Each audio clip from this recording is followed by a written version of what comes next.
Good morning, good morning. It's good to be home. It's interesting to be gone, and last Sunday was very unusual that John and I did not elect to go to a center somewhere. We did elect to go lay on the beach and consider it a spiritual experience. But it's good to be home.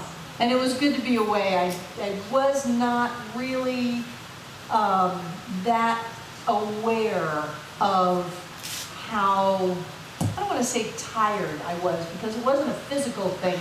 It was very much an emotional tiredness. It was a sense of being depleted.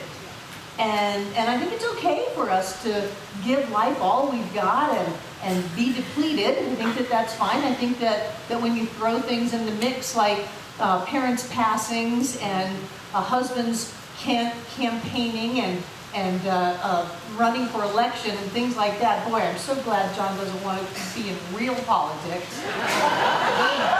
I couldn't handle it. It's nerve-wracking. But I think that that's okay to give life your all. But it's also good to stop and to replenish a little bit. And I was fascinated that I slept for probably 5 days straight. Just, poor me. Went to the beach, slept, got up, ate, slept, went to the beach, slept. And it was wonderful. The weather was beautiful, and I actually have a very strong commitment, if it is at all possible, to get in the water and get under the water. I think it does something to me. It, wooey, spoopy stuff. It cleanses my aura and cleans my energy field and all of that. Otherwise, I just like it. So I was able to swim, and I think that kind of feeds me. But it's really good to be home, and I want to say that. I don't say that lightly. That I feel like, hallelujah, the great storm is over, the holidays are over, the winter is over, and it is a time that I really want to just focus on my craft and my genius. And for me, my craft and my genius, I believe, is speaking and teaching. It is what I do well. I don't claim ownership of it. It seems to be a gift, but I really like doing it. So I was getting ready for this upcoming class tomorrow night, and it's on principles of successful living. Doesn't that sound great? I started thinking about it. Well, principles of successful living often lead me to an idea of, this is how you're going to get yours. These are the techniques. These are the tricks of the trade that are going to allow you to get yours. Get your money, get your job, get your car, get your house, get your person, get your life that you want, because that's how we define success.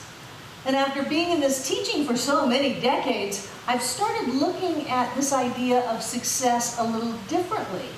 And so I started asking myself, well, what is a successful life? If I want to have principles to have successful living, to have a successful life, what is that successful life? When I was young, being successful was all about the money. And I remember having someone that I knew who was very clear that he had to have $1 million before he turned 30, or he would be a failure. Now this was such a setup, because he didn't have $1 million when he turned 30, and he spent his life feeling like a failure. Now that's principles of unsuccessful living, principles of failure living. And it's psychological in that we create an image of what we think we should be, often coming from the idea that there's something lacking within us, that we are not perfect, whole, and complete. We are imperfect, we are lacking something, we are incomplete, and so we have to do something or get something to fill that hole up to make ourselves who we think we should be. And since it's not really on the inside, we're going to fabricate a veneer, and then we're going to present that to the world and say, now, don't you like me? Am I not good? Can I have your approval? And when we do that, we're missing so much, because have you ever noticed that when you get something that you thought you wanted, it doesn't really make your life better. I have to see one yes. Dan's over there saying yes. Maybe the rest of you are going, no, I haven't gotten that thing that I wanted yet. Let me get it. Teach me how to get it, Barbara, and then I can see whether it makes my life better or not. So when we get things that are out of reference, that are meant to make us feel like we want to feel, it often doesn't work because our feelings don't come from the outer things in our lives. A successful life to everybody is different. A successful life to Donald Trump is different than a successful life to me. A successful life to me is different than a successful life to someone else. I know people, my colleagues and my peers, they measure their success by how many people come in, and it's a wide spectrum. Some people will feel successful if 20 people show up on a Sunday. Some people will not feel successful unless 2,000 people show up on a Sunday. Now that's a pretty broad expanse. And I'm thinking, it's not really the number of people that show up. It's not the amount of money that you've got in the bank. It's not the people in your life. It's not your job. It's not your car. It's not your house. It's how you feel about those things. So I started just mulling over this, and I guarantee you I will teach you how to have money and cars and houses and jobs and stuff in the class. But I want you to have that so you can see if that's really what you wanted or if you want something else. So I started mulling around this idea of what is a successful life? What is a successful relationship? It doesn't mean that you've had a lot of them. The numbers of relationships don't add cumulatively. And it doesn't mean that you have one relationship that's not successful for a long time. But what's a successful relationship? What do we bring to the world that we measure our success by? And if your success sounds like the ads that you see on television, what your parents told you success was, or what someone else thinks about you, you're going to miss having that fulfilling life that is yours to have. So what is success for you? What is a successful parent? Think about that. Werner Erhard said that a successful parent is anyone who gets their child to 18 years old still alive. He said that's your only job, is that they're still alive by the time they're 18. That's all you have to do. What is a successful job? What is a successful service? Today's our service circle awareness day. Circle awareness day. We have more than service circles now, which I'm delighted. We have all kinds of Sangha circles and groups that come together, but it's an awareness of how we are together. And as Christy said, we are a volunteer community. And because I've been very involved in the kitchen circle lately, I was thinking about what is it about being in the kitchen circle that reflects a successful life. And I noticed that sometimes people come in unbidden and they empty the dishwashers and they wipe the counters down and they put things away and nobody knows who they are. Sometimes people come in, and do you hear the feedback, David? And is that monitor on? Thank you. Sometimes people come in and they bake in their joy. I know that Chuck is happy as can be in the kitchen, and Carrie goes in the kitchen and they're baking and they're cooking and they're in their genius and they're giving their gift and they're doing that. And then other people come in on Sunday mornings and they're putting peanut butter in bowls, but there's a sense of happiness and joy. People come in on Saturday night. They make bread, they make coffee. And all of that goes out into the community. And I thought, how is that being a successful person, having a successful life? Well, here we are saying we are spiritual beings living a spiritual life. All of us want to experience that level of spirituality. We want to be holy. We want to bring that dimension into our lives. And so I started looking at the bread.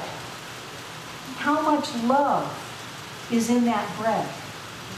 When someone comes into the center And they come in having recently experienced some kind of a medical diagnosis or a financial setback or whatever, and we have all of these stories about how that turns around, and I would love to think it is only the words coming out of my mouth that is blessing everybody in here and changing your lives. What about the bread?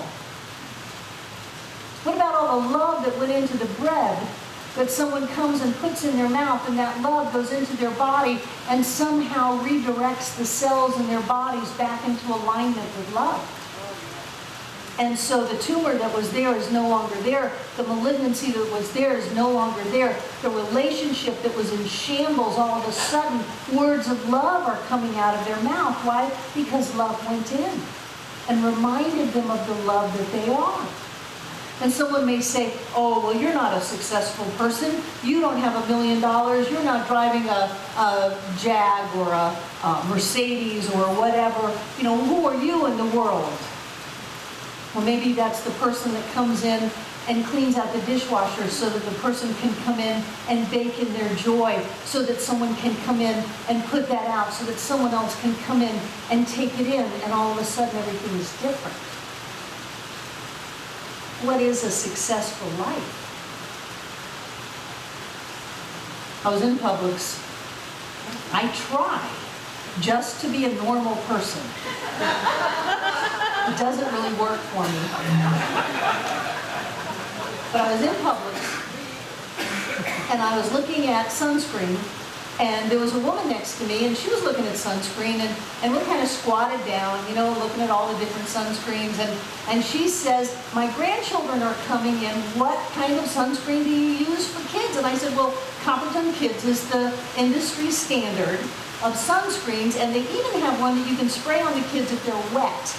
Because if you spray a wet child with plain old sunscreen, it just runs off of them. Those of you who have had wet children before, you know that that doesn't work. So now they have one that you spray on them wet. And she said, well, I don't have a coupon for the wet one, but I have a coupon for the Coppertone Kids. I said, great. She said, my husband doesn't like me to clip coupons. You know, I started it when we were poor, and then we got rich, and now we're poor again. And so I clipped coupons. And I looked at her, and I could not stop myself. I said, you are wealthier than 99% of the people on this planet. You live on Miami Beach. You are shopping at Publix. You are picking out sunscreen for your children. Stop saying you're poor. And I said it just that intently.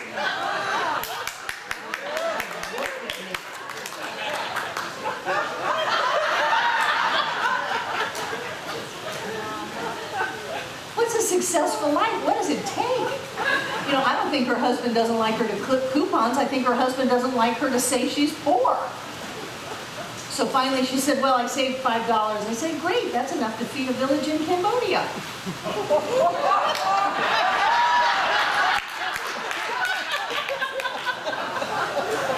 What do we do to ourselves?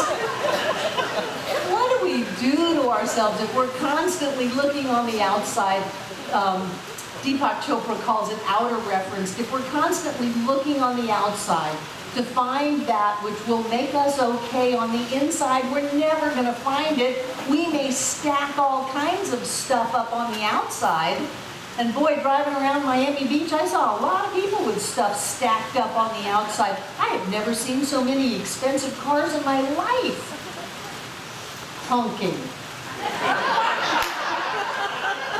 You're in a Lotus. Really, do you have to be a jerk on top of it? Honk, honk. It's like they wait, the light turns green. Honk. There was not time to register the green and put your foot on the gas to go. So finally I let myself get irritated, and someone was next to us honking, and I turned around and I said, I know what you need, a love ball.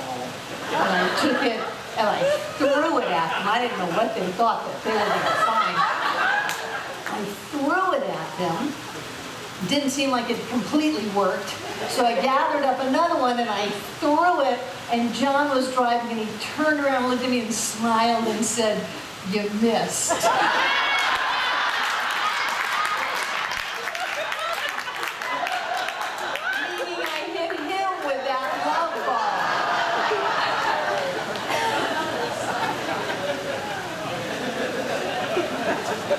success? What is success? What is success to you?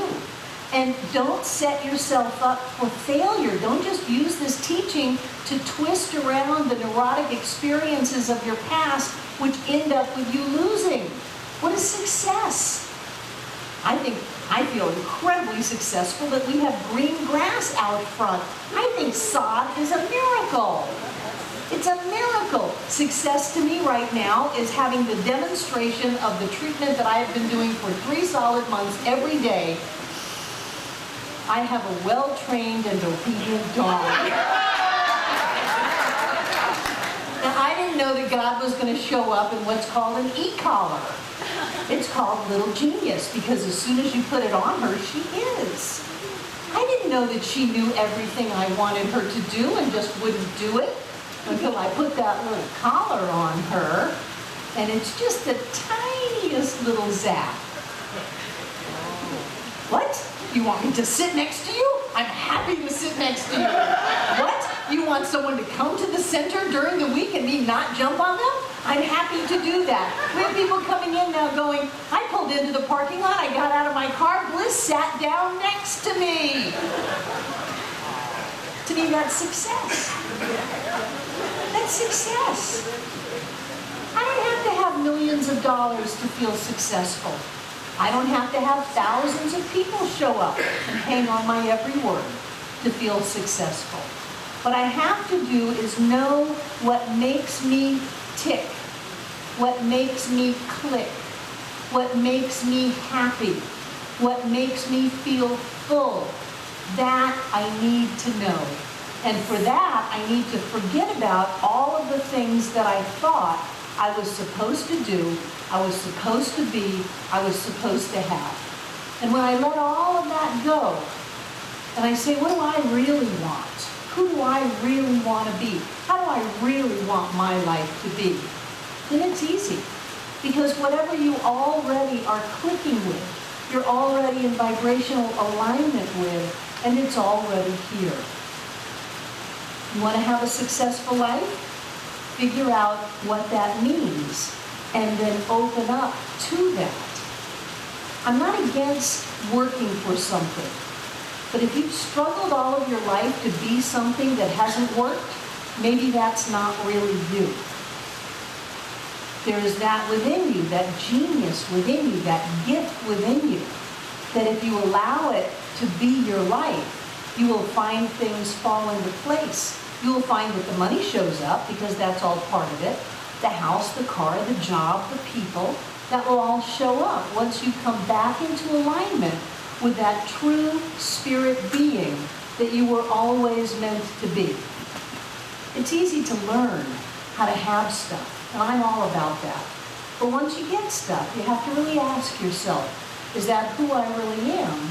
Or am I ready to make a shift to have that life that is more me than I thought it ever could be? And so it is.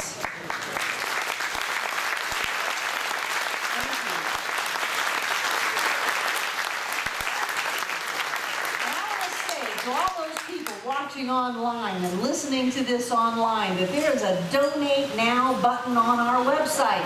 If you have been spiritually fed by this community, I encourage you to give back to it. Be in the flow. Allow life to support you in every way. We're doing great work in the world, and you are a recipient. And so it is. Thank you. Now I'd like to invite our welcomers to come forward. Who's here for the first time? Welcome. What a good idea you had coming to the Center for Spiritual Living Asheville. What a good friend you have to bring you. Who else is here for the first time? Welcome, welcome, welcome to the Center for Spiritual Living.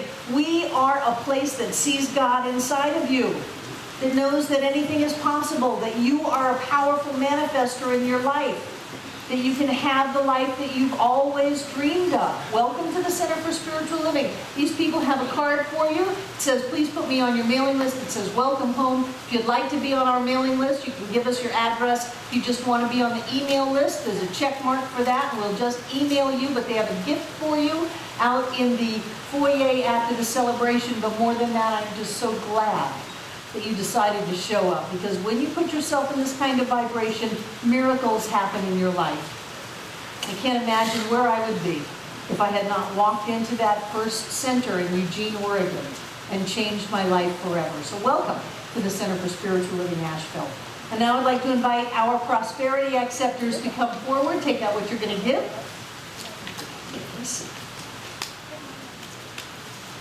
And what I like to do is hold it in my hand. Take a deep breath. Open, open, open. Open to all of the good that life is giving you. If you have something that is folded, consider opening. If it's folded more than once, come see me. I like to open my hand, put it in there, and cover it with the other hand, and hold it close to my heart, and know that God is the source of all supply, that money is God in action, that we live in a rich and abundant universe, that all is well in the world, all is well in our lives, that right here and right now we set spiritual law in motion by giving this gift. The only thing that life can do is return it back to us, multiplied abundantly.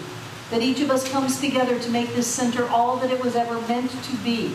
It is a place of peace, a beacon of light, a tower of strength, and a fountain of wisdom that touches the lives of all who call it home. And we'll repeat our investment affirmation together aloud.